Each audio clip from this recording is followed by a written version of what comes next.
రాచరికాలు నశించేను, ప్రజలే రాజులను నియమించేరు. 6 వత్సరములు అంబ ఒక్కతే అవని పాలించేను. 16 సంవత్సరములు స్త్రీ ఒక్కతే పరిపాలన చేసేను. ఇది జరిగినది. ఆ స్త్రీ శ్రీమతి ఇందిరాగాంధీ.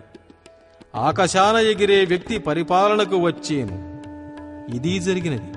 ఆ వ్యక్తి రాజీవ్ గాంధీ. ఉగ్ర నారసింహుడు శాంతరూపము ధరించి పాలించేను. ఇది జరిగినది. ఆ వ్యక్తి శ్రీ పివి నరసింహారావు గారు. రామం రామం రామం అను నామత్రయం దక్షిణాన ఏలికలయ్యేరు. ఇది కూడా జరిగినది.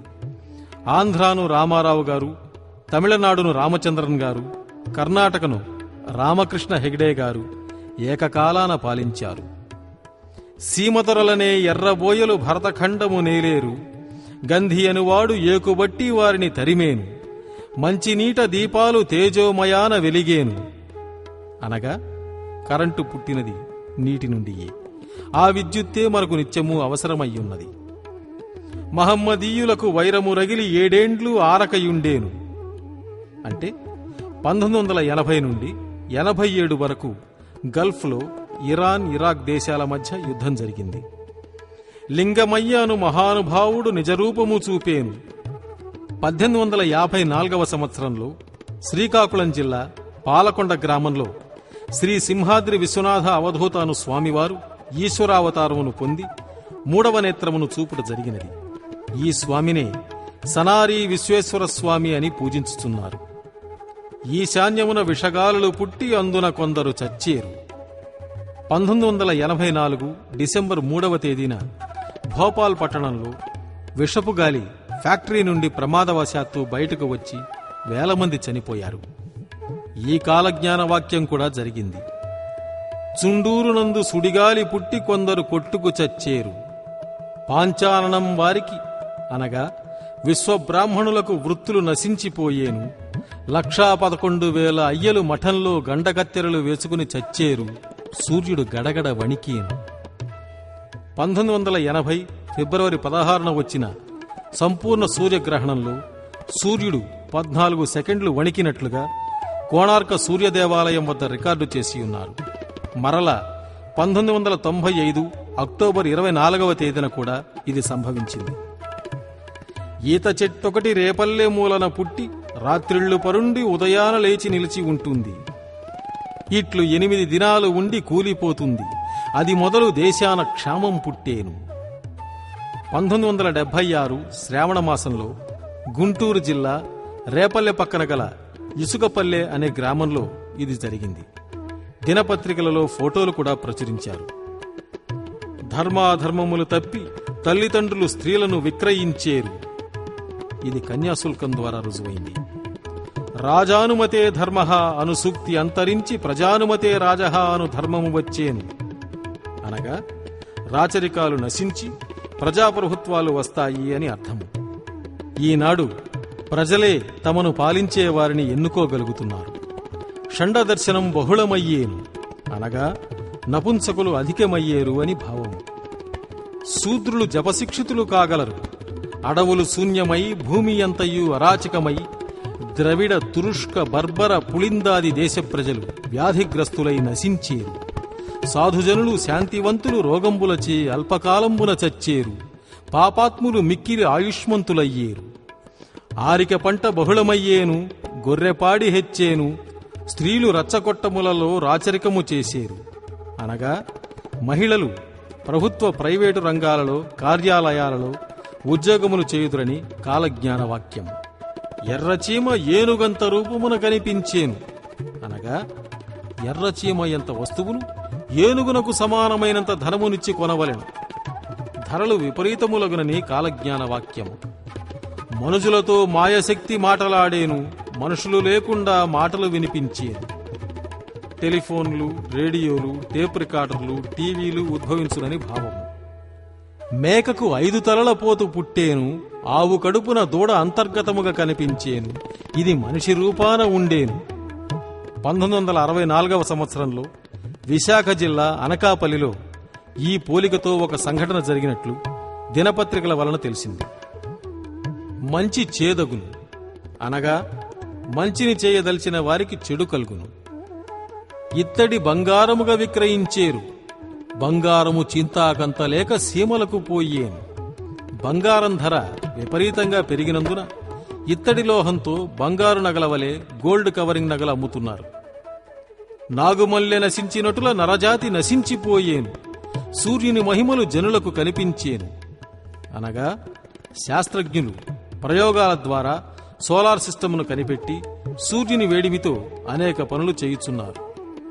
పల్నాటి సీమలో బ్రాహ్మణుని ఇంట కాకర చెట్టుకు చింతకాయలు కాసేను. పల్నాడు తాలూకా గురజాల మండలం దాచేపల్లి వద్ద కామాలపాడు అనే గ్రామంలో ఈ సంఘటన జరిగింది. కృష్ణా గోదావరి నదుల మధ్యన పశువులు, మృగాలు, మనుజులు అతిగా చచ్చేరు. 1977 నవంబర్ 19న వచ్చిన ఉప్పెనలో దివిసీమలో ఈ కాలజ్ఞాన వాక్యము సంభవించినది. పుట్టుగొడ్రాలు బిడ్డను కంటుంది, మూడవనాడు మరణిస్తుంది, 11 దినాలకు పట్టపగలు చుక్కలు కనిపించేను. 1980 ఫిబ్రవరి 5న మద్రాసులో బ్రాహ్మణుల ఇంట 7 సంవత్సరాల పాప బిడ్డను కని మరణించింది. 11 రోజులకు అనగా ఫిబ్రవరి 16, 1980న సంపూర్ణ సూర్యగ్రహణం సంభవించి పట్టపగలు నక్షత్రములు కనిపించాయి. వేప చెట్టుకు అమృతం కారేను. గుంటూరు జిల్లా సొలస గ్రామంలోను 1989 మార్చి 7వ తేదీన కృష్ణా జిల్లా మచిలీపట్నంలో హిందూ కాలేజీలోను ఇంకా అనేక ప్రదేశాలలో ఇది జరిగినది. మాచర్లలో రాజులు ఒక్క మదవదిచే హతులయ్యేరు, మాచర్ల చెన్నకేశవుని మహిమలు అంతరించేను. దేవస్థానములు పాపాత్ములచే త్రవ్వబడి నాశనమయ్యేను, దేవతా విగ్రహములు దొంగల పాలయ్యేను. తిరుమల వెంకటేశ్వరుని సముఖాన అనేక మార్లు దొంగలు పడేరు. ఇది కూడా జరుగుతున్న యథార్థమే. వెంకటేశ్వర స్వామి హుండీలో వేసిన సొమ్మును లెక్కించేవారే దొంగిలిస్తున్నారని మనం వింటూనే ఉన్నాం. కలియుగం 5000 ఏండ్ల పిమ్మట కాశీలో గంగ కానరాకుండేను. 1985లో గంగానది పూర్తిగా కలుషితమైనట్లుగా గుర్తించి ప్రభుత్వం గంగా యాక్షన్ అథారిటీ పేరున 300 కోట్ల రూపాయలతో శుద్ధి చేస్తున్నది. మంది మార్బలంగల రాజులు రాచరికాలు నశించేను, తిరుపతికి తూర్పున ధూమకేతు అను నక్షత్రము పుట్టేను, రానున్న ప్రళయములకు ఇది గుర్తయ్యేను. 1987 మార్చి నెలలో తిరుపతికి తూర్పున హ్యాలీ తోకచుక్క పుట్టినది. జుర్రేరు పొంగి బనగాన పల్లె పాడయ్యేను, మంచి నశించిపోయేను, దానధర్మములు గంగలో కలిసేను, అన్నదమ్ములు, అక్క చెల్లెళ్ళు, తల్లిదండ్రులు, గురు శిష్యులు, బంధుమిత్రులు ఒకరికొకరు మోసగించుకుని బ్రతికేరు, కాలధర్మములు తలక్రిందులై నడిచేను. వేళకు వానలు రాకుండేను, పైరు పచ్చలు పెరుగకుండేను, పల్లెలు తరిగేను, పట్నాలు పెరిగేను, మగవారి పెత్తనం మంటగలిసేను, సోమయాజులు జీవహత్యలు చేసి బ్రతికేరు, ఉత్తర దేశాన కత్తులు ఆటలాడేను, భూకంపములు వచ్చి భూమిలో ఓంకారములు పలికేను, అనేకులు అందున చచ్చేరు. 2001 జనవరిలో గుజరాత్లో సంభవించిన భూకంపమును గూర్చి అందరూ విన్నదే. ఆ భూకంపం వలన సంభవించిన నష్టము అపారం. జన నష్టము, ఆస్తి నష్టము, సర్వము కోల్పోయి అనాథలైన పసిపిల్లలు, కుటుంబాలతో సహా తుడిచిపెట్టుకుపోయిన విషయాలు అందరికీ తెలిసినవే. ఇది కాలప్రభావం. రాను రాను లోకంలో జనశాతము తగ్గిపోయేనని కాలజ్ఞాన వాక్యము. 3 ఏండ్ల బాలలు మొదలు అనేకులు విషపుగాలులు సోకి నడినెత్తి వ్రక్కలై గండమాలలు పుట్టి ఆటుపోట్లచే అరచి చచ్చేరు. తిరుపతి కొండపై మహమ్మదీయులను చండాలులను ఆడి పాడేరు. వినాయకుడు వీధుల పాలై వేదాలు చదివించేను. ఆకాశాన పక్షివాహనాదులు కూలి అనేకులు మడసిపోయేరు. పంచములు పంచాంగములు పట్టుకు తిరిగేరు, పంచవేదములు పఠించేరు, వారి ప్రశ్నలే ఫలించేను. బ్రాహ్మణులు ఇతర జాతుల వారిని సేవించి జీవించేరు, బ్రాహ్మణులు లేకుండా శుభకార్యములు జరిగేను. దారుణమైన తగవులచే రాజులు కొట్టుకు చచ్చేరు. లోకాన అందరూ ఒకరినొకరు మోసగించుకుని అవమానించుకునేరు. దేవక్రియలు పితృక్రియలు నడుపకపోయేరు. చచ్చిన వారికి పిండాలు కరువయ్యేను. జనసంఖ్య విపరీతమయ్యేను. వేదశాస్త్రములు శూద్రులు చదువగా బ్రాహ్మణులు వినేరు. విచిత్ర వ్యాధులు పుట్టి కూర్చున్నవారు కూర్చున్నట్లు, నిల్చున్నవారు నిల్చున్నట్లు, మాట్లాడుచున్నవారు మాట్లాడుచున్నట్లు, నిద్రించినవారు నిద్రించినట్లుగా సమసిపోయేరు. గొడ్డుమోతు వారికి బిడ్డలు పుట్టేరు. హరిహరాదుల గుళ్లలో పూజలు పూజ్యమయ్యేను. గుళ్లలో మూర్తులకు కళలు తప్పేను. వీధులలో శక్తులు ఆర్భటించేను. గొప్ప గొప్ప దేవళములు పాపాత్ములచే త్రవ్వబడి పాడయ్యేను.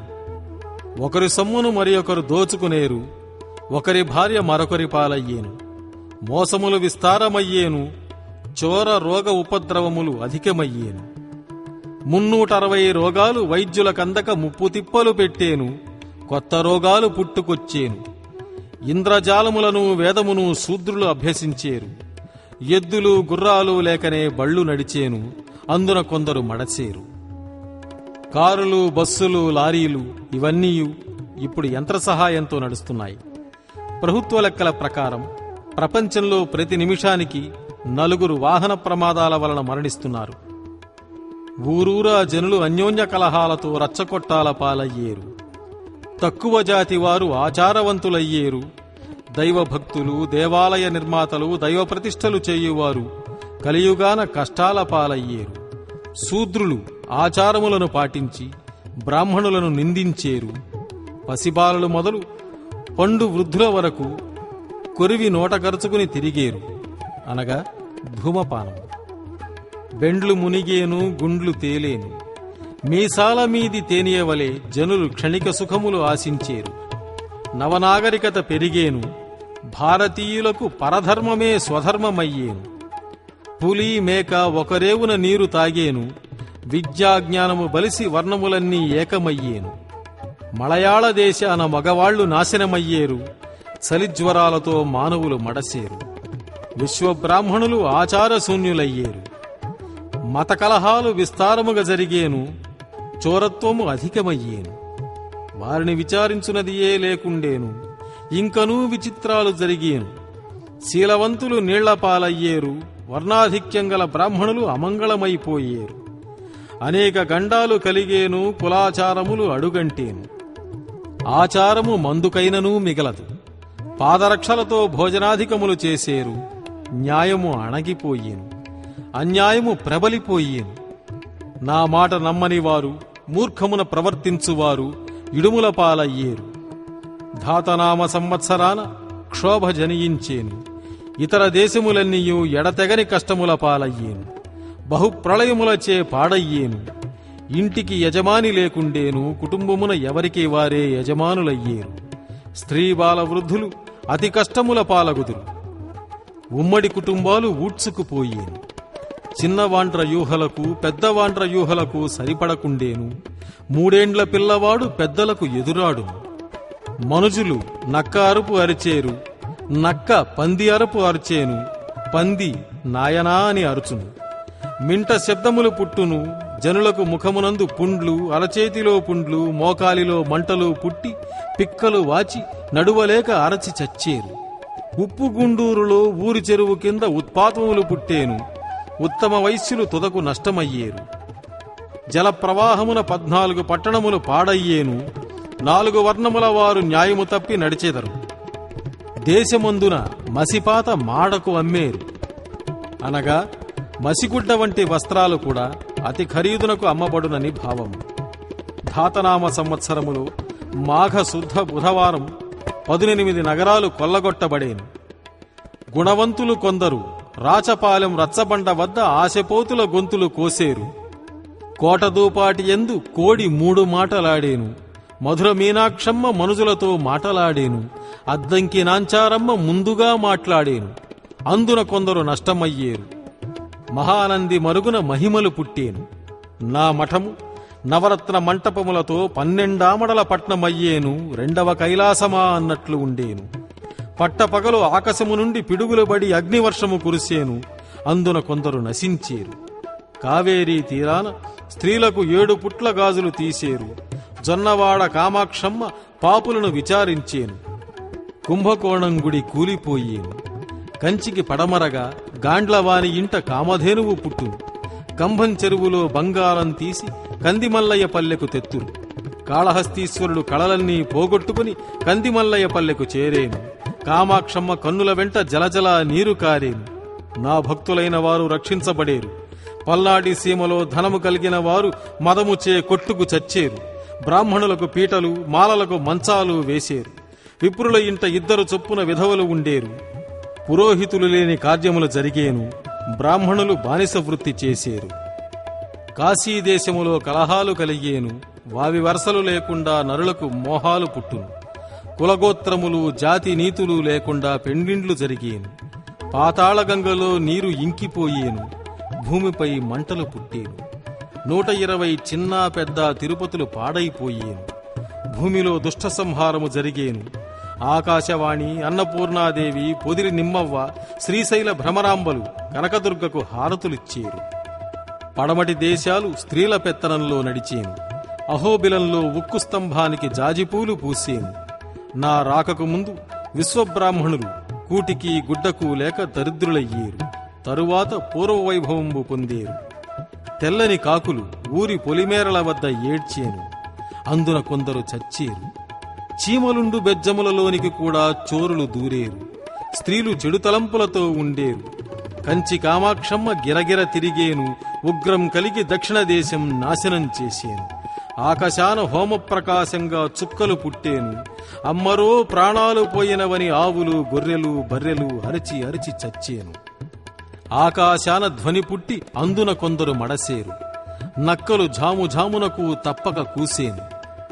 పట్టపగలు నక్కలు గ్రామాలలో సంచరించేను. రాత్రింబగళ్లు కాకులు, గద్దలు గుంపులుగా కూడి అరచేను. జలములో చేపలు మొదలు అన్ని ప్రాణులు చావుకు దగ్గరయ్యేను. భక్తులారా, మఠమునందున్న బ్రహ్మంగారి తాళపత్ర గ్రంథంలో బ్రహ్మంగారు రాసిన కాలజ్ఞానం యొక్క వివరాలు అక్షరాలా ఇలా ఉన్నాయి. ప్రథమాశ్వాసంలోని 3వ పేజీ నుండి 4వ పేజీ సగం వరకు గల కాలజ్ఞాన వివరాలు స్వామివారి మాటలలోని బహుధాన్య సంవత్సర నందన సంవత్సర మధ్యమందు పుట్టు ఉత్పాతాలు చెప్పెదము. పర్వతమున మల్లికార్జునుని గుడిలో పొగమంటలు వెడలీని. గుళ్లలో దేవుళ్లకు మూర్తిమంతములు వచ్చి ఊర ఊర నాట్యమాడీని. దోషకారులకు చింతలు ముట్టీని. శ్రీశైల మల్లికార్జునుడు సాక్షాత్కారముగా ప్రజలతో మాట్లాడిపోయీని. వీరవసంతరాయలు వచ్చీని అని చెప్పీని. అంపవర్షం కురిసీని. కంచి కామాక్షమ్మ ఉగ్రము వల్ల దక్షిణ దేశము దొరలు, శిశువులు, ప్రజలు నష్టమవుదురు. దేశదేశములకు దేవతా పంపుల వివరము. కర్ణాటక దేశమునకు కాళిపంపు, తురకాణ్య దేశమునకు దుర్గిపంపు, అరవరాజ్యములకు అర్కసోముల పంపు, మొరసరాజ్యమునకు భద్రకాళి పంపు, సందుగొందుల దేశమునకు భైరవుని పంపు. ఆ మీదట అష్టదిక్కులను బాలురు మొదలు నల్లగాలి పోసి నడినెత్తి వ్రక్కలై గండమాల పుండ్లు, రాచపుండ్లు, అబ్బలు, బొబ్బలు, ఆసనమున పుండ్లు పుట్టి చత్తురు. సందేహము లేదు, విచిత్ర వ్యాధుల చేత ఉట్టిపడ్డట్టుగానే కూర్చున్నవారు అట్లే మడియుదురు. ఆకాశమున 4 చుక్కలు పుట్టును. తమకు ప్రాణాలు లేవని వెతపడి చచ్చేరు. అష్టకుష్టువులు నోటిలో ముఖములో పుట్టి చచ్చేరు. ఆకాశమున ధ్వని పుట్టిని. అందువలన కొందరు నొచ్చేరు. పశువులు, మేకలు, గొర్రెలు ఆకాశము చూసి అహోయని అరచును. భౌభౌమని భూదేవి పలుకును. అందువలన కొందరు నొచ్చేరు. జలములోనున్న జీవజంతువులు తాము చచ్చితిమని పలుకుతూ వచ్చును. భూమి మీదనున్న దుష్టులెల్లా నిర్వంశమైపోయేరు. పర్వతమునకు ఒక మొసలి వచ్చి 8 దినము నుండి భ్రమరాంబ గుడిలో మేకపోతు వలె అరచి మాయమయ్యీని. శ్రీశైల శిఖరమున నిప్పులు రాలీని. తేజమే తేజమే అని వాక్యములు పుట్టీని. ఊర ఊర ప్రజలు రచ్చకొట్టముల వద్ద మొత్తుకునేరు. దేవీ దేవి అనే శక్తి బెబ్బులి వలె వాచరచీని. నానా తోయాల వాక్యములు పర్వతము మీదనే పుట్టీని. బసవేశ్వరుని కంట నీళ్లు గారీని. మహాదేవుని వెంట నీళ్లు గారీని. కటకటాయని రంకె వేసీని. ధణం ధణమని కాలు దువ్వీని. సూర్యమండలమందు వాక్కు వాక్కు అనే ధ్వని పుట్టీని. ఆకాశమున ధర్మదేవత వాచరచీని. మహాదేవుని కంట నిప్పులు రాలీని. బసవేశ్వరుని కన్నులు నీళ్లు గారీని. జడలు ఎగసి ఎగసి ఆడీని. త్రిశూల డబరకములు కదలీని. పర్వతము మీద ఉట్లకంబము మీద ప్రతిమ మాట్లాడీని. భ్రమరి ముందట బసవేశ్వరుడు తోక విదలించుకున్నదే గుర్తు. గుగ్గిళ్ల రాయడు ఏలూర ఏనుంగు చేత చచ్చీని. తిరుపతి వెంకటేశ్వరుని గుడిలో మ్లేచ్చులు ఆడి పాడేరు. కపిధ్వజం కదలీని. ఘమ్ అనే శబ్దం పుట్టీని. నానా దిక్కులకు పంపులు ఎగసి ఎగసి ఆడీని. తిరువళ్ళూరు వీరరాఘవ స్వామికి తిరుమేర చెమట పుట్టీని. లక్ష్మీదేవి కన్నుల నీరుగారీని. వినాయకుడు ఊరూర వేదమంత్రములు చదివీని. నదులలో స్త్రీలు జోలలు పాడేరు. స్త్రీల కన్నుల నెత్తురు కురిసీని. ఊరూర బెబ్బులు మనుషుల కరచి చంపీని. దుర్గ స్థలాలకు తురకలు పారి గొర్రెలయ్యుండేరు. విన్నారుగా? బ్రహ్మంగారు స్వయంగా పలికిన కాలజ్ఞాన వాక్యాలు. భక్తులారా, శ్రీశైల శిఖరమున నిప్పులు రాలిని. నిప్పులు అనగా వెలుగు, అంటే కాంతి. దానికి ఆధారము విద్యుత్తు. మనకు విద్యుత్తు అందేది శ్రీశైలం నుండే కదా. ఇదే స్వామివారి వాక్యములలోని అంతరార్థం. గుగ్గిళ్ల రాయుడు ఏలూర ఏనుంగు చేత చచ్చీని అనగా సహజంగా వ్యాపారం చేయువారు వైశ్యులు. గుగ్గిళ్ల రాయుడు వైశ్యకుల శ్రేష్ఠుడని అనగా మహాత్మా గాంధీ అని. ఏలూర అనగా ఏలే ఊరు, అంటే మన రాజధాని ఢిల్లీ నగరమని. ఏనుంగు చేత చచ్చీని అనగా ఏనుగు ముఖం కలవాడు వినాయకుడు, ఆ పేరు గలవాడు వినాయక్ గాడ్సే అని అర్థం. అంటే గుగ్గిళ్ల రాయుడు ఏలూర ఏనుంగు చేత చచ్చీని అనగా మహాత్మా గాంధీ గాడ్సే చేతిలో మరణించునని కాలజ్ఞాన వాక్య మర్మము.